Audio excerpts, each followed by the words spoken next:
하나님은 여세 또한 천지 만물을 창조하시고 타락한 인류를 구원하시고자 독생자 예수님을 이 땅에 보내십니다. 그리고 우리가 얼마 전에 고난주간과 부활주일을 지났듯이 하나님의 아들 독생자께서 우리의 허물과 죄를 담당하시고 십자가에서 죽으심과 부활 이런 과정을 통해서 우리에게 죄사함의 길, 하나님의 자녀됨의 길을 그 십자가를 통해서 열어 놓으셨습니다. 그러면서 하나님은 그런 인간에게 구원의 길을 열어놓으신 다음에 인간 세계를 향해서 두 가지의 간절한 소망과 기대를 갖고 계신다 라고 하는 것을 볼 수가 있습니다. 그 간절한 기대와 소망이 뭐냐라고 할 때 첫 번째는 믿음을 요구하고 계시죠. 믿음이란 무엇일까? 믿음은 하나님께서 하시는 일에 대한 우리의 반응, 우리의 응답, 이것이 믿음이다 이렇게 볼 수가 있습니다. 그리고 하나님의 생각과 하나님의 계획에 우리가 동의하고 또 동참하고 또 그 뜻과 생각대로 같이 더불어서 살아가는 것, 이것이 믿음이다 이렇게 볼 수가 있는 것이죠. 하나님의 생각이 그렇다 그러면 거기에 동의하고 그렇게 살아가는 거예요. 하나님의 말씀과 하나님의 명령이 그렇다 그러면 그렇게 생각하고 그렇게 동의하고 그렇게 살아가는 거예요. 이것이 믿음이다 이렇게 볼 수가 있는 겁니다. 그리고 두 번째 하나님의 기대와 소망이 뭐냐 할 때 그것은 바로 그리스도를 통한 그 복음이 온 세계에 편만하게 전파되는 것을 하나님께서는 또 기대하시고 소망하시고 계신다라고 하는 것을 볼 수가 있는 겁니다. 복음이란 그 말 자체가 좋은 소식이잖아요. 기쁜 소식이지 않습니까? 우리 인간이 죄에 빠졌는데 예수 그리스도를 통해서 우리가 죄 사함 받을 수 있다. 하나님의 자녀가 된다. 의롭게 된다. 거듭난다. 천국 백성이 된다. 성령이 우리 가운데 내주하신다. 너무 기쁜 소식이 있잖아요. 복된 소식이 있잖아요. 그래서 복음이라 이렇게 얘기를 하는 겁니다. 그러면 좋은 소식은 많은 사람들에게 전파되는 것이 이것이 당연한 이치인 것이죠. 그리고 그 복된 소식을 많은 사람들이 듣고 그것이 옳다. 그걸 동의하고 그래 하나님께서 우리를 건지시려고 독생자를 보내셨어. 참 감사하다. 예수님을 통해서 우리가 죄사함 받는 길이 열렸어. 참 고맙다. 감사하다. 그러면서 이 복된 소식이 많은 사람들에게 전파될 것을 하나님께서는 기대하시고 소망하시고 계신다라고 하는 겁니다. 민들레 홀씨를 보신 적 있습니까? 우산처럼 생겼잖아요. 작은 깃털 같은 것이 이렇게 달려 있어서 바람에 따라서 이 민들레 홀씨가 날아갑니다. 수백 미터도 날아가고 혹은 수천 미터도 날아가고 혹은 그 이상도 날아갑니다. 그러면서 영혼이 없는 이 한낱 미물인 민들레조차도 자기의 종족과 자기의 후손이 바람결에 따라서 온 세상에 전파되기를 원하면서 그렇게 민들레 홀씨를 그렇게 세상 속에 뿌리고 있는 거예요. 하나님도 독생자 예수 그리스도를 통해서 이 땅에 구원과 복된 소식을 만들어 놓으시고 이것이 온 세상에 널리 전파되기를 원하셨던 겁니다. 좋은 소식은 전파되어야 되는 거예요. 나쁜 소식은 차단되고 가급적이면 알리지 말고, 그러나 좋은 소식은 자꾸 알릴수록 좋은 것이죠. 우리는 오늘 본문 이사야 11장 말씀을 읽었습니다. 이스라엘 나라 역사를 다시 한번 더듬어 보면 나라가 세워졌을 때가 주전 1000년입니다. 나라가 남과 북으로 갈라졌을 때가 주전 900년입니다. 그래서 북왕조는 이스라엘, 남왕조는 유다 이렇게 나라의 이름을 붙였습니다. 남북 왕조가 똑같이 타락합니다. 하나님을 버리고 우상 숭배하고 제사와 절기와 율법을 버리면서 욕심과 정욕대로 그렇게 살면서 하나님의 진노를 받으면서 결국 북왕조는 주전 721년에 아수르에서 함락되고 남왕조 유다는 주전 586년에 바벨론에 의해서 함락됩니다. 그렇게 두 나라가 시간의 차이는 좀 있지만은 그 무너진 이유는 똑같은 겁니다. 그들이 범죄하고 타락하고 율법을 어기고 믿음 없이 살고 우상 숭배에 빠지고 그런 것에 대한 하나님의 징계와 심판의 차원으로 그런 전쟁과 회오리 바람이 그렇게 불었던 겁니다. 이사야 선지자는 남왕조 유다에서 태어나서 유다 땅을 자기 조국인 유다 땅을 향해서 선포한 그런 메시지고 선포한 예언의 말씀이 이사야서인 거예요. 586년 바벨론 침략을 받기 한 100년 전쯤에 예언 활동을 했습니다. 100년이나 남았지만은 그 100년이라는 그 시간이 참 길다라고 생각되지만 절대로 그 시간이 긴 것이 아니고 나라는 점점 쇠약해져 가고 있고 국군은 점점 기울어져 가고 있고 타락되어 가고 있고 이미 북왕조는 멸망당했고 멸망당한 북왕조처럼 유다 땅도 조만간 무너질 조짐을 보는 거예요. 그리고 아수르, 바벨론 이런 이방 나라들이 점점 정치력, 경제력, 군사력을 앞장세워서 북왕조를 무너뜨리고 남왕조를 조만간 무너뜨릴 그런 조짐을 보는 겁니다. 거기다가 유다의 왕들과 백성들은 정신을 차리지 못하고 여전히 불신과 타락과 우상 숭배에 빠져 사는 그 모습을 보면서 안타까운 마음을 가지고 지은 책이 바로 이사야서인 거예요. 그러면서 나라는 점점 어려져 가고 있지만은 그러나 어느 때가 되면은 물이 바다를 덮음같이 여호와를 아는 지식이 온 땅에 충만해질 거다. 또 충만해져야 된다라고 하는 어떤 당위성과 충만해져야 된다고 하는 충만해질 거라고 하는 어떤 미래의 환상적인 그런 말씀을 가지고 오늘 본문의 말씀을 전개를 하고 있는 겁니다. 지금은 다툼과 분냄과 전쟁과 시기와 복잡한 불신의 모습이 이 유다 땅에 북왕조 이스라엘 땅에 가득히 있지만은 이제 어느 시점이 되면은 물이 바다를 덮음같이 여호와를 아는 지식이 온 땅에 충만해지고 어린아이가 독사의 굴에 손을 넣어도 상함도 없고 해함이 없는 사자와 어린 염소가 함께 놀고 함께 뒹구는 그런 낙원과 같은 그런 세상. 그러면서 온 세상에 하나님을 알고 예수 그리스도를 믿고 그러면서 이 믿음의 세계가 믿음의 지평이 온 땅에 충만해질 거를 충만해져야 되고 충만해질 거를 내다보면서 오늘 이 말씀을 기록을 하고 있는 겁니다. 결국은 이 말씀의 핵심은 뭔가 하면은 우리는 구약 성경과 신약 성경을 놓고 보면서 많은 믿음의 위인들을 만나 보는 겁니다. 과거 구약 시대 때는 선지자들, 또 신약 시대 때는 예수님과 그의 제자들 혹은 사도 바울 이런 믿음의 사람들을 이렇게 만나보면서 이 믿음의 사람들의 공통적인 생각과 공통적인 영성이 뭔가 하면은 예수 그리스도를 열심히 믿는다고 하는 것은 물론 중요한 거지만 하나님을 믿고 섬긴다는 것이 참 중요한 거지만은 이것이 나만 믿고 우리만 믿고 우리 나라만 예수 믿고 복받고 잘 살자 여기에만 머무는 것이 아니라 물이 바다를 덮음같이 여호와를 아는 지식이 우리 나라의 국경을 뛰어넘어서 온 세계 온 만방에 온 우주에 여호와를 아는 지식 예수를 아는 지식이 온 세상에 충만해질 거를 소망하고 꿈을 꾸면서 그러면서 그것을 외치고 또 그렇게 일을 했던 사람들이 바로 구약의 선지자들이고 신약의 예수님의 제자들과 사도 바울이었다. 이렇게 볼 수가 있는 것이죠. 예수님도 33년의 삶을 사시면서 그러면서 우리를 위해서 십자가에서 죽으시고 부활하시고 그러면서 40일 동안 세상에 계시다가 그러면서 승천하시면서 마태복음 28장에서 예수님의 그 유명한 지상 명령을 내리고 있는 것을 우리는 볼 수가 있습니다. 이렇게 말씀하십니다.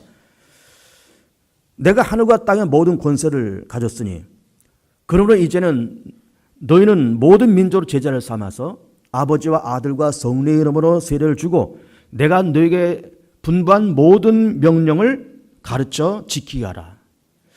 예수님의 지상 명령입니다. 이 말씀의 핵심은 내가 너희들을 3년 동안 열심히 가르치고 너희들 위해서 내가 십자가에서 죽고 부활하는 이런 고난의 과정을 거쳤는데 이 복음을 나를 통해서 구원받고 나를 통해서 하나님의 자녀가 되고 의롭게 되는 이 복음의 진리를 온 세상에 전파해라. 온 사람들에게 증거하고 많은 사람들에게 아버지와 아들과 성령으로 세례를 주고 내가 너에게 가르친 모든 것을 그들에게 전달해라. 이 말씀을 하시고 있는 것이며 동시에 이 말씀은 예수를 아는 그 지식과 복음을 모든 사람들에게 널리 증거해라. 그 말인 거예요. 널리 전해라. 그 말인 겁니다. 사도 바울은 처음부터 예수를 믿고 교회를 다녔던 사람이 아닙니다. 그는 정통 유대인이고 그러면서 동시에 이 기독교에 대해서 많은 오해와 편견을 갖고 있었던 그런 사람입니다. 예수님에 대해서 오해를 갖고 있었습니다. 교회를 향해서 오해를 갖고 있었습니다. 예수님은 이단자고 나사렛 이단의 괴수고 교회라는 집단은 광신자들이 모이는 이단의 집단들이고 그래서 교회는 무너뜨려야 되고 예수 믿는 사람들은 망해야 되고 그런 오해와 편견을 갖고 있으면서 그러면서 대제사장의 공문을 가지고 다메섹 가서 교회를 와해시키고자 하는 그런 사명을 가지고 나아가다가 다메섹 도상에서 부활하신 예수님을 만나게 됩니다. 그러면서 성령 받고 눈에서 비늘 같은 것이 떨어지면서 그러면서 자기의 인생의 결혼과 가정 갖는 것을 포기하고 일평생 다니면서 복음을 전하고 교회를 세우는 일에 온 인생을 헌신을 합니다. 그러면서 골로새 교회에다가 보내는 그 골로새서를 쓰면서 본인이 무슨 얘기를 하고 있는가 하면은 그리스도의 남은 고난을 그리스도의 몸된 교회를 위해서 내 육체에 채우노라, 이런 말씀을 하시고 있는 거예요. 예수님의 남은 고난이 있다. 그 고난을 몸된 교회를 위해서 내 육체에 채운다. 이런 고백을 하고 있는 거예요. 이 고백이 뭘까? 그것은 이런 겁니다. 예수님의 고난이 우리를 죄에서 구원하는 데 부족하기 때문에 그 고난을 자기 육체에 채운다라고 말하는 것일까? 그렇지가 않습니다. 거기서 말씀하시는 남은 고난이라는 것은 예수님께서 그 십자가에서 죽으시고 부활하시는 그 십자가의 고난을 통해서 우리 인류를 그 죄와 사망에서 건지시는 데에 필요하고도 충분한 조건이 되지만, 거기는 더할 것도 없고 뺄 것도 없는 충분한 구원의 조건이 되지만, 그러나 그 구원의 복음이 온 천하에 증거되는 사명이 아직도 남아있다는 것을 깨달은 거죠. 이건 남아있다. 그래, 복음이 증거돼야 된다. 교회가 세워져야 된다. 더 많이 전도가 돼야 된다. 많은 사람이 이 복음을 더 알고 듣고 믿고 영접해야 된다. 그 사명이 나한테 있구나. 그래서 그 사명을 남은 고난이라고 얘기하면서 주님의 몸된 교회를 위해서 자기 육체에 채운다는 이야기를 하고 있는 거예요. 자, 그러면서 예수님께서 지상 명령을 내리시고 모든 족속으로 제자를 삼아서 아버지와 아들과 성령의 이름으로 세례를 주라. 내가 너에게 가르친 것을, 내가 너에게 분부한 것을 모든 사람에게 가르쳐 지키게 하라.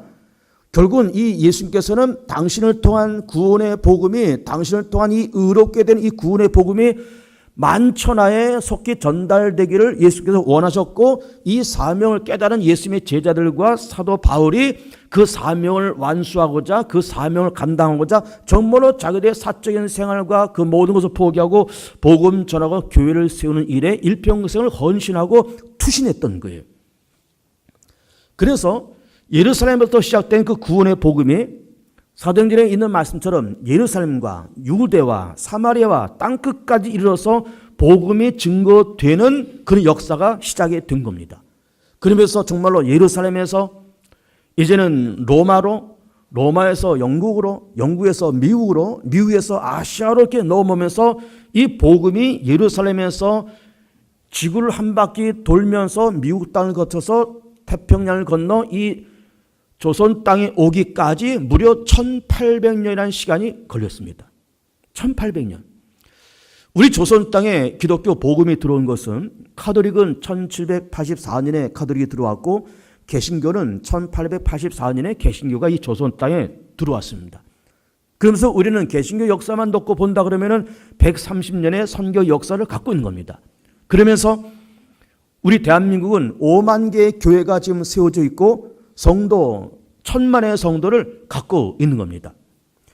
요즘 교회의 정치의 시대를 가고 있지만은 어쨌든 그것은 하나의 현상이지만, 그러나 우리는 선교 130년의 역사를 지나오면서 정말로 130년 전에 이 땅의 언더우드, 아펜셀러 이런 선교사들, 젊은 선교사들이 이 조선 땅에 들어와서 복음을 전하고 헌신하고 목숨 바치고 순교하고 자기들의 땀과 눈물과 정성과 재산과 시간과 물질을 다 바쳐가면서 복음을 전하고 교회를 세우는 일을 헌신한 믿음의 선진들의 노력과 애씀이 있어서 오늘의 대한민국이 이만큼 존재를 하는 겁니다. 그러면서 선교 130년을 거쳐가면서 그렇게 기독교가 1000만의 성도 5만 개의 교회를 갖고 있으면서 그렇게 급성장을 하면서 지금까지 우리는 이렇게 온 겁니다. 우리 개봉중앙교회도 광명시에 이렇게 존재하고 있으면서 우리 개봉중앙교회가 세워진 연도가 1971년도에 교회가 세워졌습니다. 그러면서 우리는 그동안 교회가 이렇게 지속되어 오면서 참 감사하고, 그래서 우리는 지금까지 이렇게 지내오면서 참 하나님 앞에 감사하다. 한 40년, 45년 지나면서 참 대가 없이 교회가 지금까지 온 거 참 감사한 겁니다. 그래서 우리가 하나님 앞에 많은 신세와 빚을 졌고, 또 우리 믿음의 선진들의 많은 신세와 빚을 졌으니 우리도 어쨌든 하나님 앞에 진 빚을 우리가 조금씩은 갚아가야 되지 않겠는가라는 생각을 가지면서 우리가 5년 전에 2011년도에 교회 창립 40주년을 기념해서 캄보디아에다가 제1기념교회를 세운 바가 있습니다. 소망의 새벽교회를 세웠습니다. 그러면서 그 지역 캄보디아 수도 프놈펜 외곽 지역에 우리가 거기다 땅을 잡고 교회를 세우면서 지금 교회가 운영이 잘 되고 있습니다. 정말로 캄보디아를 복음화시키고 수도 프놈펜과 그 지역 일대를 복음화시키는 데에 정말로 유용하게 사용되는 교회가 세워진 겁니다. 우리의 작은 헌신, 우리의 작은 몸부림, 우리의 작은 눈물이 그런 결실을 맺게 된 겁니다. 그러면서 저는 목회를 해가면서 하나님께서 허락하시면 5년 단위로 교회를 하나씩 해외에다가 세워야겠다는 그런 생각과 그런 결단을 가지면서 올해 2016년도를 지나가면서 우리 교회는 벌써 교회 창립 45주년이 되어서 우리는 제2기념교회를 세우고자 지금 이미 일을 시작을 해왔습니다. 그러면서 작년 혹은 그 작년서부터 재작년서부터 제2기념교회를 앞으로 또 세울 텐데 어디에다가 어떤 목적으로 어느 규모로 교회를 세울까 하는 것을 많이 생각하고 기도하고 이렇게 하면서 제2기념교회를 인도에 세워야 되겠다는 생각과 그런 깨달음을 하나님께서 저에게 주셨습니다. 그러면서 우리는 이제 제2기념교회를 인도에다가 세우려고 오늘 저와 또 우리 장로님 2분과 또 집사님 1분, 4분이 오늘 밤에 인도로 가는 비행기를 타고 인도를 건너갈 겁니다. 그러면서 우리가 제2기념교회를 어디다가 어떤 목적으로 어떤 규모로 어떻게 세우고 그렇게 세워서 앞으로 이 교회를 통해서 어떤 역사가 일어날 것인가 하는 것을 면밀하게 조사하고 다 이걸 답사하고 와서 우리가 하나씩 하나씩 일을 진행해 나가고자 하는 그런 생각과 계획을 지금 갖고 있는 겁니다. 장소는 인도의 남부에 있는 벵갈로르라는 그런 지역입니다. 우리나라로 말한다 그러면 신도시고 IT 기업체가 많이 들어와 있는 판교나 분당 같은 그런 신도시고 아주 급속도로 인구가 밀집되는 그런 지역입니다. 거기에 우리가 선교 거점을 잡고 거기다 교회를 세우고자 하는 그런 길을 갖고 지금 그곳으로 넘어가고자 합니다. 그 인도 지역과 벵갈로르 지역을 잠깐 소개를 해드리고자 합니다. 왜 인도일까? 또 왜 벵갈로르일까? 라는 것을 말씀을 드리고자 합니다. 오래전에 대구 범어교회 장로님이셨던 정창수 장로라는 분을 알고 있었습니다. 그분은 고등학교 선생님이셨고 그러면서 20년 동안 교사직을 그렇게 하시면서 이제 연금 문제도 해결되고 그래서 이제 좀 자유한 몸이 되어서 그 범어교회에서 장로님의 신분이지만은 그 평신도 사역자로서 그 교회에서 이 장로님을 인도로 파송을 해서 민간 선교사로서 인도에서 일을 시작을 하시게 됐습니다. 범어교회는 우리 교단 교회는 아닙니다. 우리는 통합직이고 거기는 합동직 교회인데 아주 큰 교회입니다. 한 2,000명 가까이 모이는 큰 교회입니다. 대구에서는 아주 유명한 교회입니다. 그리고 이 합동측에서는 아주 유명한 교회입니다. 아주 건강한 교회고 아주 모범적인 그런 교회입니다.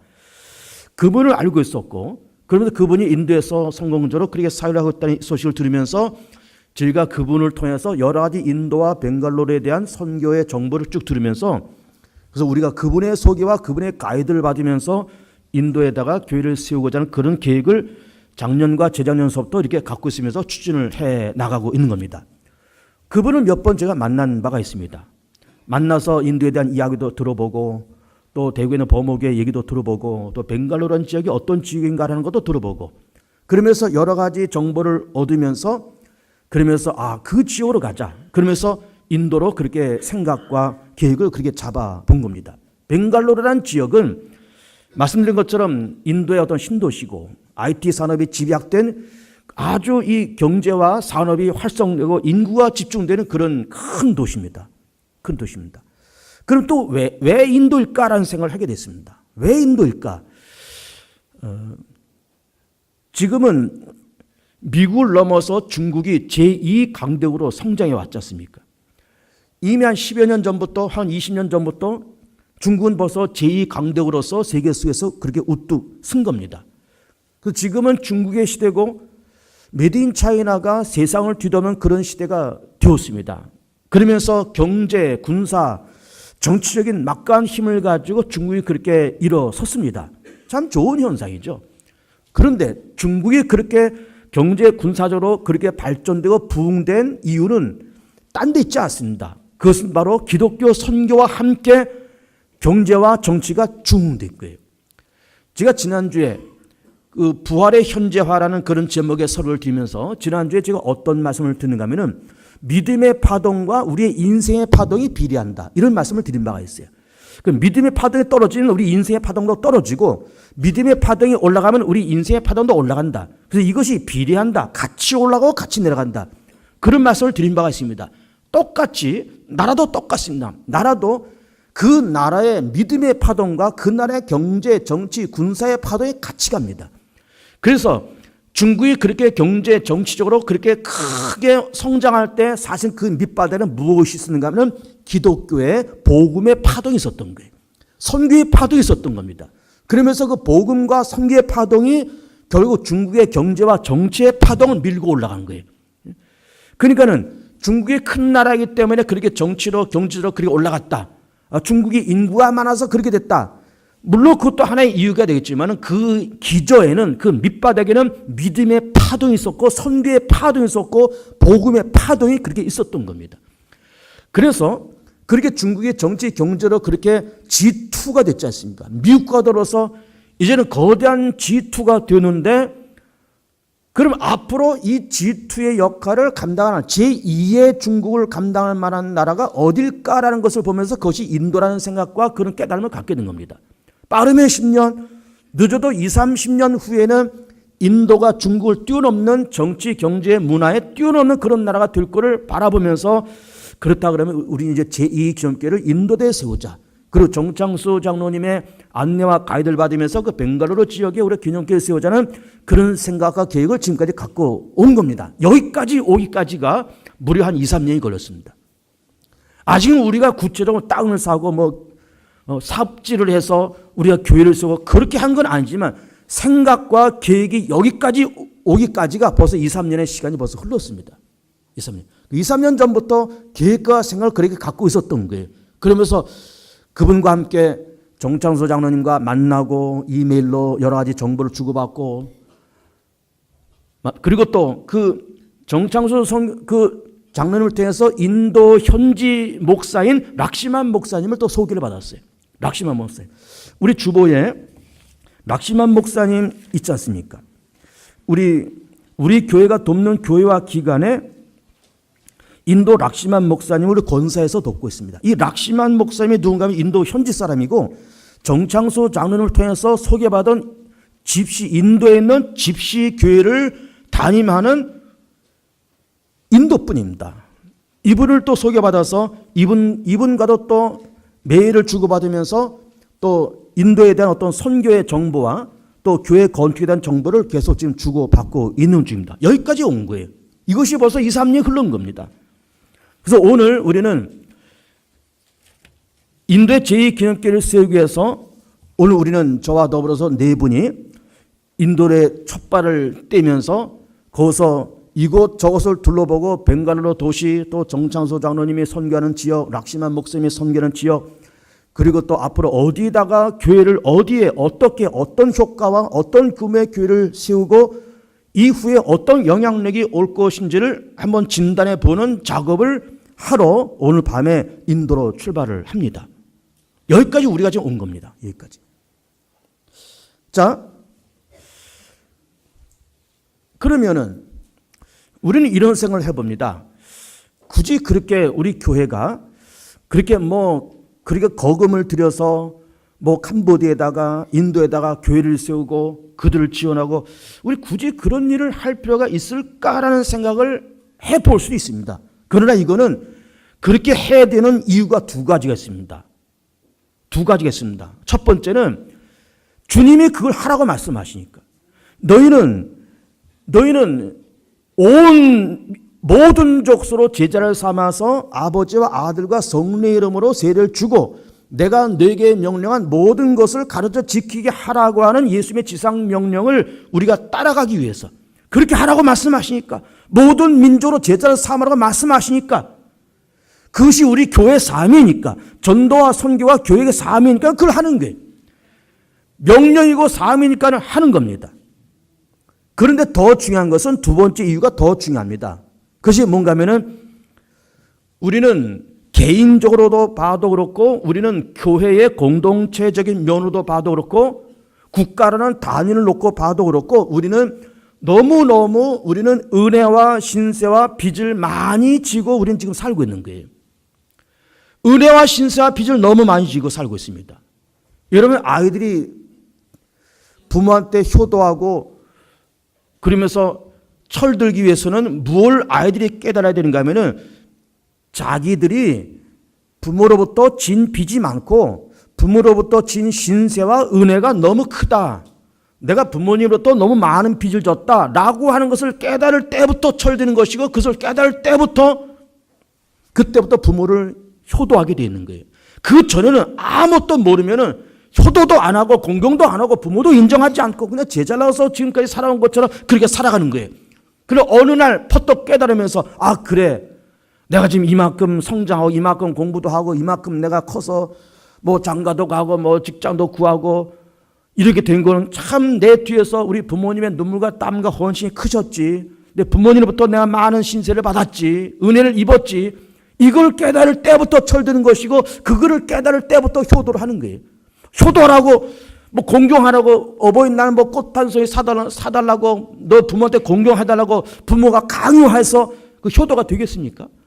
학교에서 아이들이 무슨 도덕 시간에 윤리 시간에 부모를 섬기는 것은 마땅한 거야 라고 하면서 선생님한테 부모 효도를 가르침을 받아야 효도가 그렇게 되는 걸까요? 아니잖아요. 깨달으면서 아 내가 부모님께로부터 진 빚이 너무 많아. 은혜가 너무 많고 내가 신세를 너무 많이 졌지. 이거를 깨달을 때부터 철드는 것이고 그때부터 효도를 하게 돼 있고 그때부터 자식 노릇 부모 노릇을 제대로 하게 되는 거예요. 여러분 우리나라도 참 은혜와 신세를 많이 진 나라 아닙니까? 우린 과거 1900년대 일제강점기 또 6.25 전쟁 그러면서 60년대 70년대 참 어렵고 힘들게 살 때 우리는 다 어쨌든 세계의 도움을 받으면서 나라가 독립하고 세계의 도움을 받으면서 6.25 전쟁에서 극복해 나간 거예요. 그렇지 않아요? 물론 독립투사들이 나라 안팎에서 그렇게 독립을 위해서 애쓰는 흔적도 있지만 세계의 도움이 있어서 그래도 나라가 독립되고 유엔군이 16개 나라에서 유엔군이 들어와서 그래도 이 나라를 위해서 싸워줬기 때문에 나라가 그래도 6.25 전쟁에서 휴전협정을 맺고 그리고 지금 이렇게 오는 거예요. 어렵게 살던 50년대, 어렵게 살던 60년대 유엔에서 미국에서 보내주는 밀가루 그걸 우리는 받아 먹으면서 그 신세를 입으면서 그 원조를 받으면서 우리가 지금까지 살아온 겁니다. 어쨌든 우리나라가 지금은 소득 2만 5천 불, 3만 불 시대가 되면서 그래서 우리는 세계 속에서 200개 넘는 그런 나라 속에서 경제 규모 한 10번째, 11번째 가는 그런 나라가 되기까지는 우리는 세계를 향해서 은혜와 빛과 많은 신세를 지면서 우리 대한민국도 여기까지 온 거예요. 우리 교회는 어떨까요? 우리 교회도 은혜와 신세와 빚을 많이 지면서 여기까지 온 겁니다. 교회를 세우신 1971년도에 교회를 세우신 우리 개척자들의 눈물과 땀과 헌신이 있어서 지금까지 여기까지 왔고 1대, 2대, 3대, 4대 목사님들 물론 공도 있고 과도 있고 다 그렇겠지만은 어쨌든 그분들의 눈물과 땀과 헌신이 있어서 개봉중학교에 이만큼 존재하는 것이고 다 중직자들이 교회를 지키려고 제단을 지키려고 불철주야 기도하고 금식하고 물질로 마음으로 뜻으로 기도로서 헌신했던 믿음의 선전들의 그런 기도와 그런 헌신이 있어서 개봉중학교가 2016년도 4월 이즈음에 이렇게 건강에 서 있는 거예요. 다 은혜와 신세와 빚을 지면서 우리는 다 살고 있는 겁니다. 개인적으로는 말로 다 할 수 없는 거예요. 개인적으로는.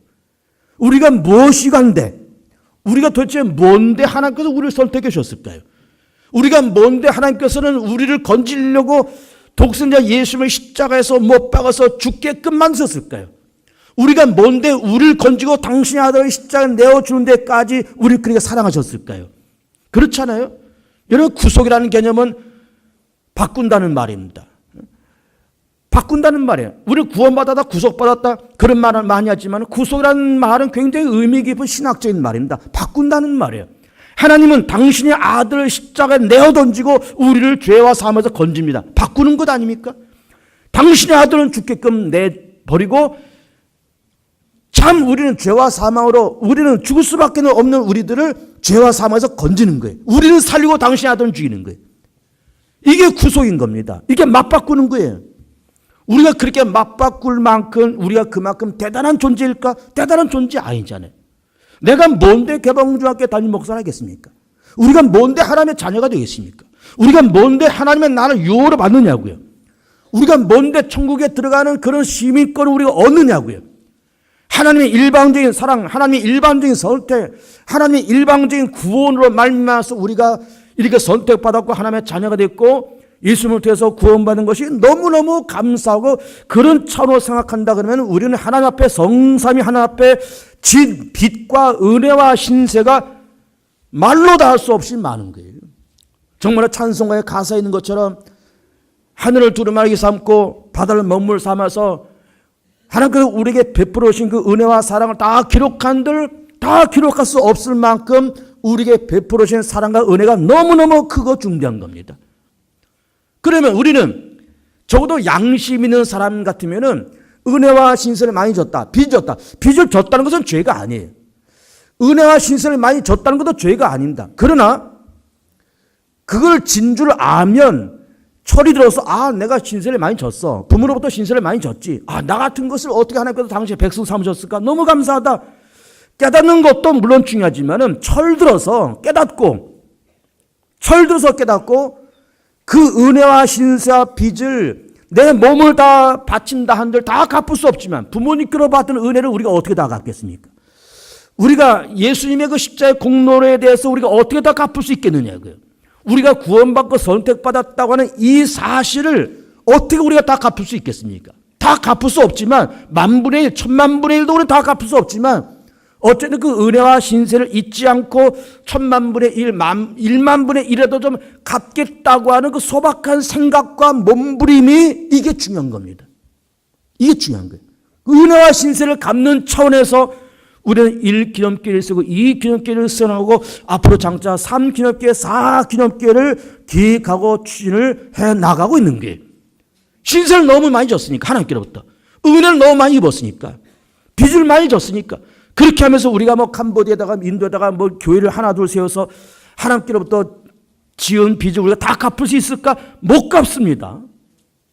만분의 일도 천만분의 일도 못 갚아요. 그러나 그렇게 갚아드리려고 몸부림치는 우리의 이 작은 몸부림을 작은 거룩한 몸부림을 하나님은 어여삐 보실지도 불명확 믿는 거예요. 믿는 겁니다. 이거는 박정호 목사 개인의 야망이 아니에요.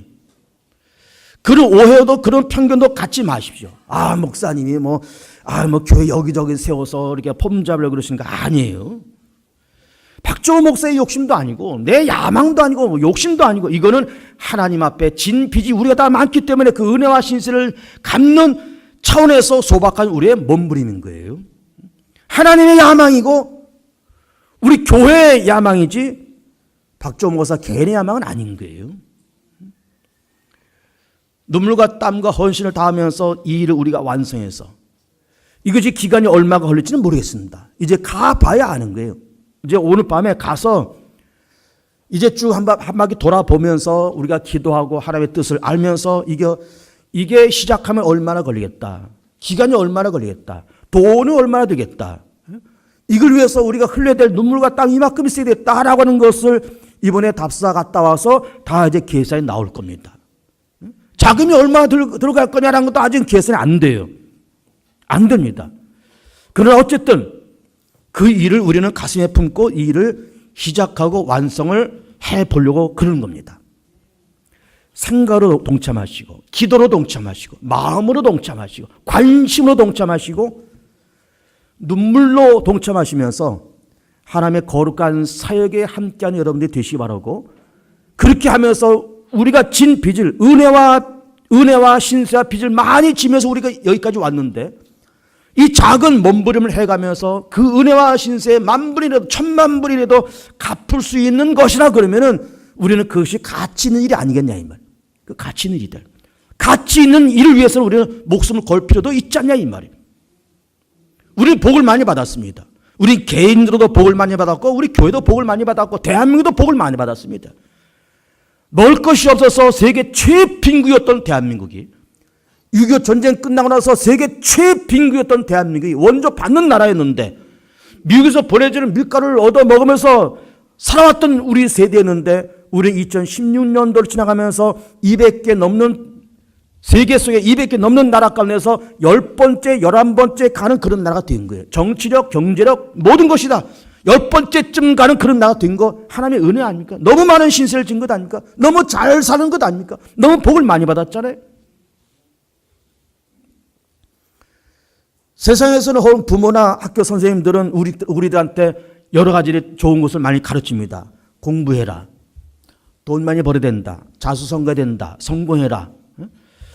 그래서 우리는 부자가 되기 위해서, 돈 벌기 위해서, 재테크하기 위해서, 우리는 자수성가하기 위해서 우리는 지금까지 열심히 달려왔습니다. 열심히 달려오면서 나름대로 성취한 것도 많습니다. 돈 벌려고 애써서 돈도 벌었을 수도 있습니다. 재테크해서 재테크도 잘 돼서 그 재산이 불었을 수도 있습니다. 자수성가를 꿈꾸면서 정말 자수성가도 가능합니다. 성공해서 정말 연봉을 2억, 3억씩 받고 고향에 내려가면 정말로 다 대접받을 만큼 우리는 정말로 금이 환영할 수 있을 만큼 우리 그게 다 성공하고 잘 사는 사람들이 되었습니다. 다 그렇게 되었습니다. 그런데 우리는 잘 살고 돈을 벌기 위해서 열심히 살아오고 부자도 돼보자. 우리 한번 돈 좀 벌어보고 잘 살아보자. 이 밥에 고깃국 좀 먹어보자. 우린 다 그렇게 했잖아요. 우리 70년대, 60년대, 70년대 이 밥에 고깃국을 좀 먹어보자. 근데 정말 우리는 2000년대 넘어가서 이 밥에 고깃국 먹는 것은 흔한 일이 되었습니다.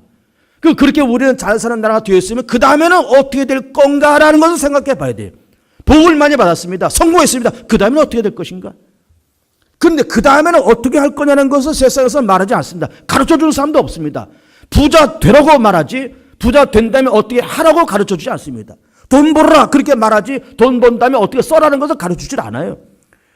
교회가 부흥되기 위해서 목사님들이 애를 쓰고 우리가 다 애를 쓰고 다 그렇게 하니 교회가 부흥되면서 그 다음에 뭘 해야 될 건가를 교회가 모르는 거예요. 병 낫기 위해서 우리는 애를 씁니다. 병 낫기 위해서 우리는 기도도 하고 몸부림도 치고 좋은 약, 좋은 의사 찾아다니고 우리는 병원을 찾아다니고 그 병이 하나님의 은혜 가운데 좋은 의료 가운데 좋은 의료 혜택을 받으면서 병도 나았습니다. 그럼 나으면 그 다음에 어떻게 될지 우리는 모르는 거예요. 내 목적과 내 야망이 그걸 위해서 우리는 달려왔고 그 속에 기도도 하고 그 속에서 우리는 불철주야 지금까지 살아와서 내가 목적하고 내가 목표한 것이 달성된 것까지는 좋았는데 그 다음에 어떻게 할 거냐라는 것을 우리는 모르는 거예요. 그러니까 방황을 하는 거예요. 그럼 타락하는 거예요. 우리는 이제 신세를 갚고 은혜를 갚고 빚을 갚고 부모로부터 신세를 입었으면 부모에게 믿음의 선배들에게 믿음의 우리 선진들에게 신세를 받았으면 그 신세를 더더욱 하나님께로부터 받은 그 은혜와 신세와 빚이 너무 크잖아요. 우리같이 이렇게 못나고 무지렁이 같은 우리들 죽어마땅한 우리들이었는데 우리 같은 것을 선택하셔서 우리 같은 것을 살리려고 독생자는 예수님을 십자가에 못 박아서 그렇게 할 만큼 우리를 사랑하셨다는 거예요. 하나님께서 세상을 이처럼 사랑하셨다는 거예요. 하나님께서 이처럼 사랑해서 독생자를 주었다는 거예요. 누구든지 저를 믿는 자마다 멸망적 영생을 얻는다는 거예요. 우리가 하나님의 자녀가 되기 위해서 천국 가기 위해서 몸부림치지 않고 애써서 들어오지 말라는 거예요. 그 나라를 애써서 뭐 돈 갖고 내 노력과 내 헌신으로 들어오라는 얘기 아니라는 거예요. 단지 우리가 다 죽을 수밖에 없는 죄나 사실을 고백하고 하나님 살아계신 것을 고백하고 하나님의 독생자 예수님이 나를 위해서 십자가로 죽으셨다는 사실만 믿으라는 거예요. 그 믿기만 하는 마음으로 믿어 의에 이르고 입으로 신하여 구원을 주시겠다는 거예요. 놀라운 얘기 아닙니까? 그래 그 은혜와 신세가 얼마나 큰 겁니까? 그래서 우리는 예수님에서 참 영원히 잘된 것이 범사 잘되고 강건케 되는 그런 축복을 받았으면 그 은혜와 신세의 빚을 갚는 일에 우리의 시간과 우리의 물질과 우리의 땀과 우리의 헌신을 쏟을 필요가 절대적으로 있는 거예요. 이게 양심 있는 믿음의 성도들의 해야 할 노릇인 거예요. 우리가 복을 너무 많이 받았습니다. 이 복을 나눠야 되겠습니다. 어려운 사람들에게, 어려운 이웃에게, 어려운 나라에, 어려운 지역에 나누고 교회를 세우고 그들을 위해서 기도하고 중보하고 물질을 나누고 사랑과 기도의 중보를 나누면서 함께 더불어 살아가는 그런 세상을 만들면서 선지자 이사야가 과거 2600년 내지 2700년 전에 꿈을 꾸었던 그 환상, 물이 바다를 덮음같이 여호와를 아는 지식이 온 땅에 충만해질 거라는 이 환상이 환상을 하면 끝나는 것이 아니라 2700년 지난 오늘 대한민국과 우리 개봉조합의 성도들이 이사야 선지자가 꿈을 꿨던 그 꿈을 이루는 데에 우리도 거룩한 몸부림과 거룩한 우리의 발걸음이 분명하고 필요한 겁니다. 이번에 우리는 제2기념교회 세우면서 신세를 하나님께로부터 받은 그 신세와 은혜의 만분의 1 천만분의 1도 갚는 그런 일을 우리는 할 것이고, 이것을 통해서 물이 바들덮음 같이 여호와를 아는 지 온 땅에 충만해지는데 쓰임받는 교회로서 쓰임받는 성도로서 그렇게 세워지기를 진정 축복합니다. 전부 다 방관자가 되지 마시고, 이거는 목사님과 장로님 몇 분들이 하시겠지라고 방관하지 마시고, 생각을 모으시고 관심을 모으시고 기도를 모으시고, 때로는 물질로, 때로는 마음으로, 때로는 기도로 합심해서 멋진 작품을 만들어서 하나님 앞에 은혜와 신세를 갚을 수 있는 우리 모두의 아름다운 삶이 되기를 축복합니다.